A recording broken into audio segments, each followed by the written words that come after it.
I'm not really sure why it takes so long for YouTube to upload a video, and it takes not much time to upload on TikTok. That is something that YouTube needs to take a look at, because TikTok will, what do you call it? Dominate. It'll be a reason why they dominate over you, because you guys are slow as shit uploading shit. Okay. An overview of the CIA, Chapter 3 from Colonel Prouty's The Secret Team. Reading this to you because as I read it to you, you comprehend things more vast, vivid, and understanding, because this is a very challenging read. Would you agree? Exactly. An overview of the CIA, Section 1, Intelligence versus Secret Operations. What other agency of the U.S. government has ever had as much blame heaped upon it as the CIA? President Truman wrote that it was being interpreted as a symbol of sinister and mysterious foreign intrigue and a subject for Cold War propaganda. Arnold Toynbee wrote, for the whole world, the CIA has now become the bogey that communism has been for America. John F. Kennedy said, your successes are unheralded, your failures are trumpeted. Tibetans, once supported by the CIA, had been left to fend for themselves against the Chinese. Hungarians, armed and urged to fight for their freedom, were left to fight by themselves. Cubans stranded on the beaches of the Bay of Pigs were left for Castro's jails. Tens of thousands of people who had contributed to Radio Free Europe and to CARE, capital letters, CARE, on the assumption that they were private organizations, have learned that the CIA was using them for its own devices. And during the summer of 1971, Congress was faced with a groundswell of indignation over the actions of the CIA in the wake of events in Indochina, and as a result of revelations contained in the Pentagon pages, the frequently asked questions are, how responsible is the CIA? How is the CIA permitted to operate independent of national policy and of the general standards of conduct expected in the U.S. government? In seeking to solve the dilemma of the CIA, it is important from the beginning to understand the intimate language of the agency and of the intelligence profession. Intelligence professionals become so accustomed to using and living with cover stories, cover language, and code terms that they use them interchangeably with their normal or dictionary usage. Thus, the outsider has little opportunity to break through this fabric to get to the real thing. What a life. Sounds great. Just to let you know that other countries are doing the exact same thing. The exact same thing. So don't you start hating on America as if y'all are so innocent. You're all in cahoots. In the beginning, when Roosevelt assigned Donovan to the task of coordinator of information, there was a belief that the United States had within its sources reasonably adequate intelligence organizations in the Army, Navy, and Department of State, but that the gross intelligence product was sadly lacking in coordination. As a result, the president felt that he was not getting the best intelligence, thus his insistence that the new chief of intelligence could be a coordinator. This view of the role of the Director of Central Intelligence has persisted through the years and is still the primary statement of his mission and responsibility as contained in present law. The other key word is information. In 1941, President Roosevelt felt that he required coordinated information, and because of certain unacceptable connotations for the profession of intelligence, the word intelligence was not used at all. It was not too long before that time, 1929, that then Secretary of State Henry Stimson had downgraded intelligence, actually that special part pertaining to cryptoanalysis, with the statement, "Gentlemen don't read other people's mail." The profession of intelligence always is beset by one characteristic problem. It is a staff function. It is the kind of effort that can succeed only insofar as it accepted and used by the leadership. If the commanding general trusts his intelligence people and makes use of their product, he will generally have good intelligence. If a business leader uses intelligence people as a result adjunct to his operations and provides them with the resources they need, he will have good intelligence. And if the President of the United States uses intelligence as intelligence and demands a rally professional product, he will get the best intelligence in the world. But leadership is often prone to disparage the intelligence product. At one time in 1939, Winston Churchill said the following about intelligence: "It seems to me that ministers run the most tremendous risks if they allow the information collected by the intelligence department and sent them. I am sure in good time to be shifted and colored and reduced in consequence and importance, and if they ever get themselves into a mood of attaching weight only to those pieces of information which accord with their earnest and honorable desire, and the peace of the world should remain unbroken." The profession of intelligence before World War II was not well thought of, and it was not very good. There can be no question that the two go hand in hand, and there have been more real demand for good intelligence. There would have been more funds and personnel provided for its support, and as a consequence, intelligence services would have been better. But history is full of incidents citing very poor intelligence service under Hitler, Stalin, and the Western powers. I was at Fort Knox, Kentucky at the time of the attack on Pearl Harbor. This attack came as much surprise and with so little preparation or understanding in the United States Army that although the attack occurred more than 4,000 miles away, the commanding general of the Armed Forces headquarters at Fort Knox ordered tanks and heavy guns out in a perimeter defense of Fort Knox and of the U.S. gold reserves, and were stored there. No one knew what to expect the Japanese to do the next day after they hit Pearl Harbor. A few years later, during World War II, I was that pilot of a large transport plane being sent on an emergency mission deep into the heartland of Russia from Tehran, Iran. Since this was to be one of the first unescorted U.S. flights deep into the Soviet Union, I was called aside by a military intelligence staff officer and told that the maps he had given me for the flight were of very little value, and would I please be careful log of everything I saw as I flew some 1,800 miles into Russia, in order that mapping information and other data might be improved. Then as I left this briefing, he more or less apologetically wished me well because I had find my way into Russia without the aid of reliable maps. Before I left Tehran, I managed to obtain the maps that had been used by Wendell Willkie's pilot and had been hand annotated. They were the best available at that time. It was not surprising that President Roosevelt directed the Colonel Donovan be coordinator of information. By 1942, Donovan had made some headway and the war had become better organized. He had built up the reputation of intelligent activities, and he had been successful in refining the problem. At the same time, he had learned that the whole role of coordinator was unworkable, untenable, and undesirable, kind of like Patton, which is why he was offed by the secret team. In other words, hopeless, General MacArthur had preempted the intelligence role in the Far East. That is, those intelligence activities which were not under the control of the Navy, and the FBI had been given the responsibility for intelligence operations in Latin America. As a result, in 1942, the COI became the Office of Strategic Services, and the task of that new organization was broadened to include collecting and analyzing information and planning and operating special services. On that day, Donovan no doubt put his intelligence hat on the shelf and concentrated on his first love, special services. In pursuit of the business of definitions in the most elusive of professions, few terms have been so confused and misused as special services. These two words simply mean clandestine operations.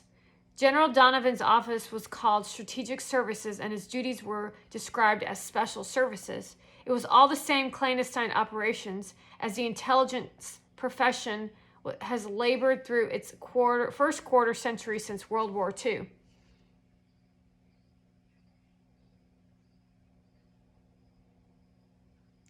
These terms have acquired additional synonyms. Clandestine operations are also known as covert operations, special operations, and peacetime operations, or peacetime special operations and secret operations. There are two other terms that need clarification here in order that they not be confused with the above. Secret intelligence is the deep penetration of the enemy by secret agents and other devices. It is more specifically clandestine intelligence as differentiated from the more open and more academic type of intelligence. This leads to intelligence operations, which may or may not be clandestine, but are operations carried out to obtain intelligence and not operations carried out to achieve a certain objective as a result of the gaining of certain intelligence input data. In the former, the operation is carried out to get intelligence, and in the latter, the operation is carried out using the intelligence input data. Then there are secret intelligence operations, which are deeper and more clandestine operations carried out to get deep secret intelligence data. It can be said that it is the business of secret intelligence operations to get information required in the making of foreign policy that is unavailable through routine and overt intelligence channels. The fundamental dichotomy that has always divided intelligence community, and which is the long run and given it its bad reputation, is that the intelligence operator just cannot keep his hands and his heart out of operations. This same affliction leaves its mark on the entire community, not just on individual agents, established for the legitimate business of intelligence.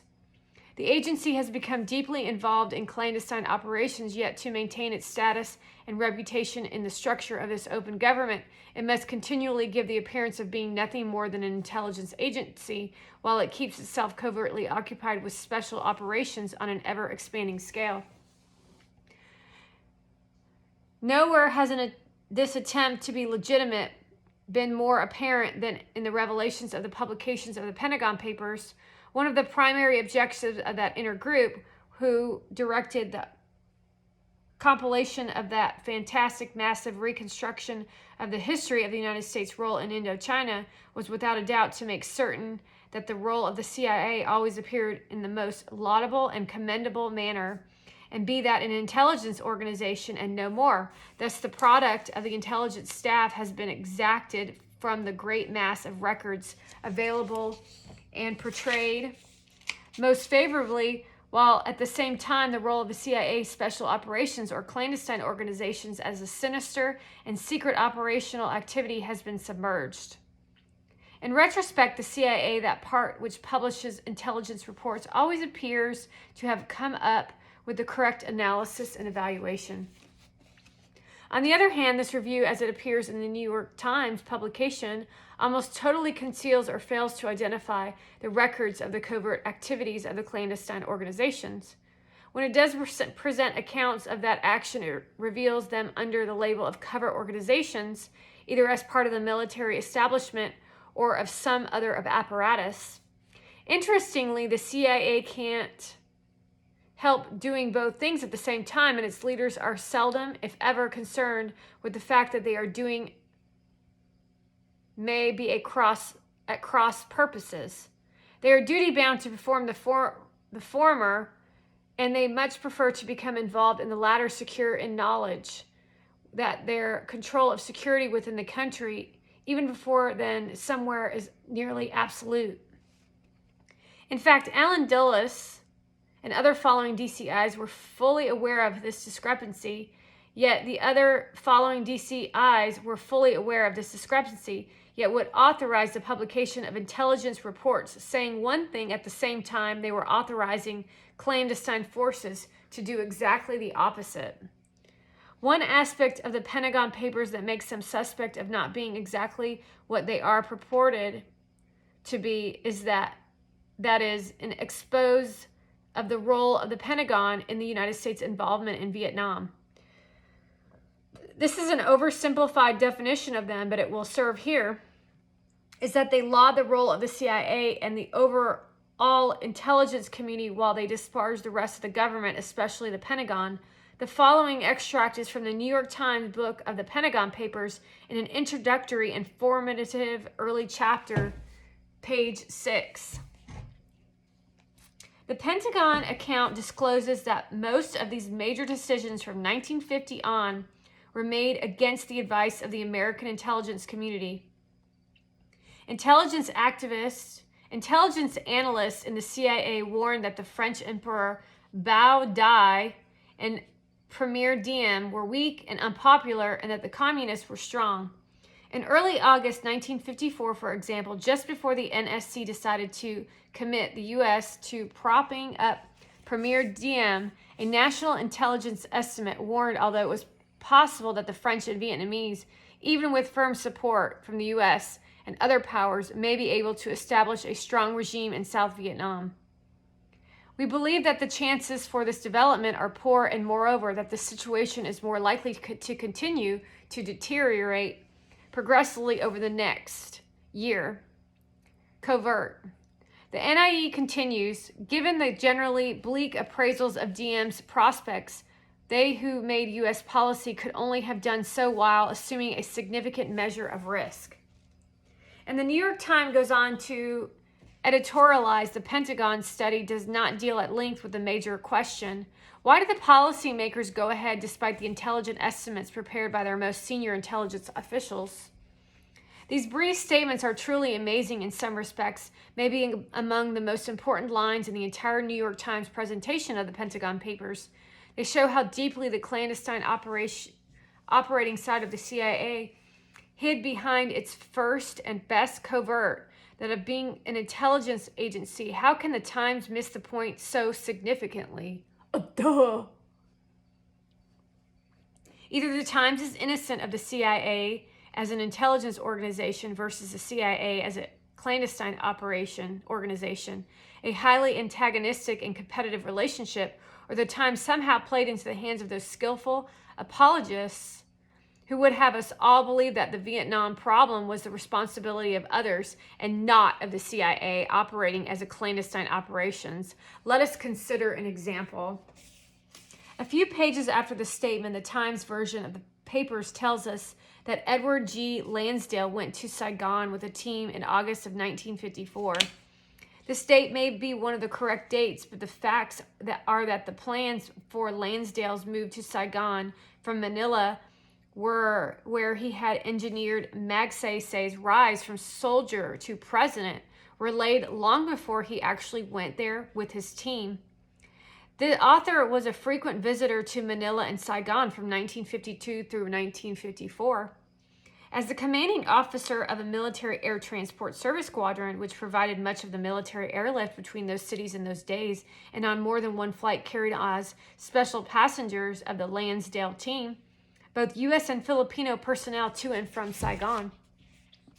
These plans, which were made from the development of the United States' presence in Vietnam to replace the French after their defeat at Dien Bien Phu, and to create a new leader to replace the French puppet.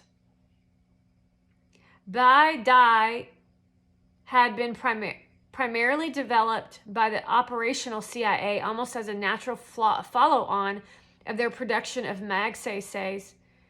Diem was a selection and creation of the CIA, as well as others such as Admiral Arthur Radford and Cardinal Spellman, but the primary role in the early creation of the father of his country image for Diem was played by the CIA and Edward G. Lansdale, with the man upon whom his responsibility fell.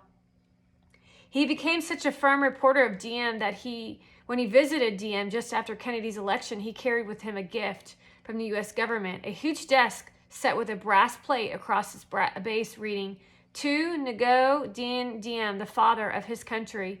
The presentation of that gift to Diem by Lansdale marked nearly 7 years of close personal official relationships, all under the sponsorship of the CIA.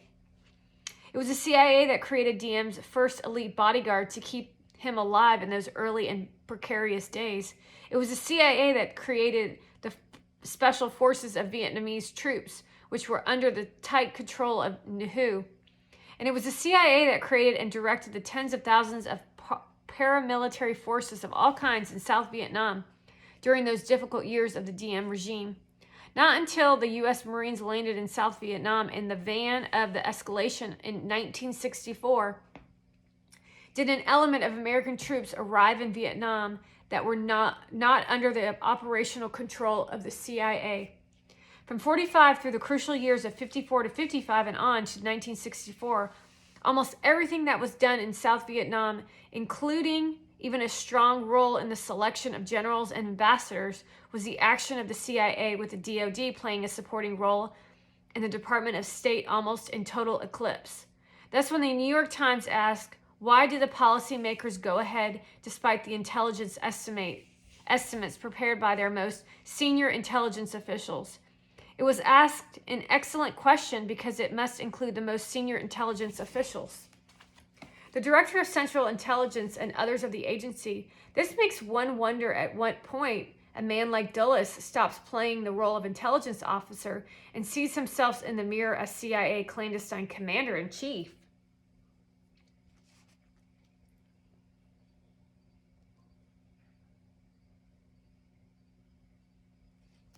These examples have to make certain aspects of the release and publication of the Pentagon Papers deeply suspect, especially since the man who says he released these vast volumes to the newspapers, Ellsberg, was ideally suited for this role by virtue of his Vietnam experience with the very same Lansdale. No matter what one might think or wish to believe, the intentions of Ellsberg were, when he did this, it would be most difficult to accept that he of all people did not know all the facts. And if he did know all of the facts, I have described why did he want to make it appear that it was Pentagon policymakers who went ahead despite the intelligence estimates prepared by their most senior intelligence officials. Why has so much care been taken to make it appear that these are papers from the Pentagon that he was dumped on the news media's doorstep? Why has no one made the proper distinction that the majority of these documents were not really Pentagon originated at all, but were originated in, among other places, the CIA covert side? Certainly, if his facts, as well as those presented by the New York Times, are right, the CIA covert side was in a much better position to heed its own CIA intelligence side warnings and advice than any other department or agency in Washington? The answer to these questions becomes obvious. The CIA uses its intelligence role as a cover mechanism for its operational activities. Furthermore, it uses its own secret intelligence as an initiator for its own secret operations. This is what pleased General Donovan when President Roosevelt unleashed him with the OSS, and it is what has been the driving force behind the hardcore operational agents within the intelligence community since that time. Allen Dulles himself helps us to define General Donovan's new title in 1942 in his own words. Special Services was the cover designation for secret intelligence and special operations of all kinds and character to the old pro and the new designation, and was an important step forward in the evolution of the intelligence profession in the United States. One could almost see him hunching up at his desk to write a few more memorandum to the president after the development of the intelligence services. It was no mistake that when Dulles entitled his book, The Craft of Intelligence, he was the craftiest professional in a fast-growing profession. It's all lies. All of it. Everything you see on TV is a lie, except for my page. During 1943, General Donovan did his best to extend the OSS into all parts of the world left to him by the Navy General MacArthur and J. Edgar Hoover. At one time in 1943, he got a bit over-ambitious and went to Moscow. And Trump's is honest too. There he met with his counterparts in the intelligence profession and was so fine. Jordan Peterson is correct as well. Anyone who's up to the right things. Joe Rogan is also honest, mostly. There he met with his counterparts in the intelligence profession and was so won over by their good fellowship that he came back to Washington to propose to Cassandra. Oh, Gary, not right now. To propose that there be an exchange program between the Russians and the Americans. Putin. Donovan proposed that their hand-picked agents be brought to this country to learn all about intelligence and special operations with Americans, utilizing new techniques and equipment that we had. To those who recall the name General Donovan, on countless platforms ranting about the communist threat, only a few years later, this proposal of his must seem to have been part of his soft-headed era. This is a bad dude. He's a crybaby, too. In any event, others such as J. Edgar Hoover and Admiral Leahy overruled Donovan's gesture of hospitality to the Russians. OSS did set up a guerrilla and resistance branch, which operated from Europe to Burma, was patterned after the highly successful British Special Operations Executive model. Interesting, Jordan. But General Donovan never got over the blows he suffered from MacArthur and Hoover. His wartime disappointment led him on many occasions to recommend that there be a single top intelligence director who would be placed within the immediate office of the president, and that the director be a civilian who would control all other intelligence services, particularly most of the military. By 1944, his views were so firm that he wrote to President Roosevelt, "I have given consideration to the organization of our intelligence service for the post-war period. Once our enemies are defeated, the demand will be equally pressing for information that will aid in solving the problems of peace." Ho, ho, ho, ho, ho. Which is like opposite of saying this is how we're going to go to war. It's like, oh my God. This requires two things: that intelligence control be returned to the supervision of the president, and that establishment of the central authority reporting directly to you. Almost there. We're almost done with this section. On careful scrutiny, this is a most unusual memorandum to be written during a time of war to the commander-in-chief of the greatest military force ever assembled. First, there is the assumption and perhaps even an implied criticism that the control of intelligence was not under the president, or that the president had lost control of that aspect of the military effort worldwide. Later historians may be able to probe the depths of Donovan's feelings about General MacArthur by delving into the meaning of such papers as that memo. The other veiled criticism was his proposal that the central authority he made to report directly to the president. By this, Donovan hoped that Roosevelt might establish such a control authority that would be himself, and that he might thereby gain ascendancy over his arch rivals, Hoover, the Navy, and most of all, General Douglas MacArthur. The germ of these ideas lived throughout the following quarter century. Even today, there are those who still propose that the DCI be assigned to the immediate office of the president. The zeal within the silent arm of the president, as the intelligence service is fondly called by its own, is so strong that they have created a special meaning for the phrase, the immediate office of the president. It might generally be considered that the cabinet is part of this office, but that the intelligence buffs mean that the DCI would be above, or, to put it more precisely, equal to and separate from the cabinet. From General Donovan's day down to the present time, it has been the goal of a good segment of the intelligence community to install their director next to the president. They always claim that the reason for this is so that the president may always have at his elbow the best and most current intelligence available. This, too, is a master cover story. Just like General Donovan and his clan, what they really want is the place at the elbow of the president, unfettered by the secretaries of state and defense, in order to have their way with the function of special operations. Of course, what follows from that is what would amount to having the ability to make and control the foreign policy and military policy-making machinery of this country. We shall have more to say about this. It suffices now to point out where and when the seed was planted. Shortly after the war ended, President Truman dissolved the OSS. On September 20th, 1945, certain functions of the OSS were transferred to the Departments of State and of War.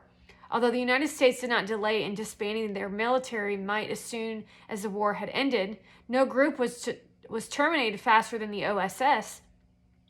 Some of the pressure to dissolve this agency came from the FBI, the Department of State, and the Armed Forces, the Bureau of the Budget, and from President Truman's own belief that the fun and games was over. He felt that there would be no need for clandestine activities during peacetime, and he meant to devote his time to winning a peace of lasting duration for the generation which had fought its way through the worst depression in history and then through the most terrible war in history. In this rapid divestiture of its clandestine wartime service, only two sections were saved. The Secret Intelligence Branch and the Analysis Branch were tucked away among the labyrinth of the Departments of State and War, where a few dedicated veterans labored quietly through the precarious existence to prevail files and other highly classified materials, which I do not have access to. However, in those materials, you will find many evidence of why and how Obama and the Democratic Party currently at this time are operating within your government system, utilizing what they're calling the secret team as well. Had it not been for the professionalism and the zeal of this group of responsible men, these files that had been created during the war would have been lost. Had they been lost or destroyed, or most serious of all, they had been compromised, they might have occasioned the deaths of hundreds of agents who had risked their lives in the United States and who had lived in constant fear lest they be exposed in their homelands, which had fallen under Soviet control. Fortunately, these records, along with irreplaceable talent, were saved. This ended an era of wartime-inspired clandestine activity, the contagion of which was sufficient to infect a new generation of intelligence professionals for the next 25 years. That's section 1. That is intelligence versus the secret operations, an overview of the CIA, section 1. 65 to page 77. We did pretty good in 32 minutes. Section 2 is the origins of the agency and the seeds of secret operation.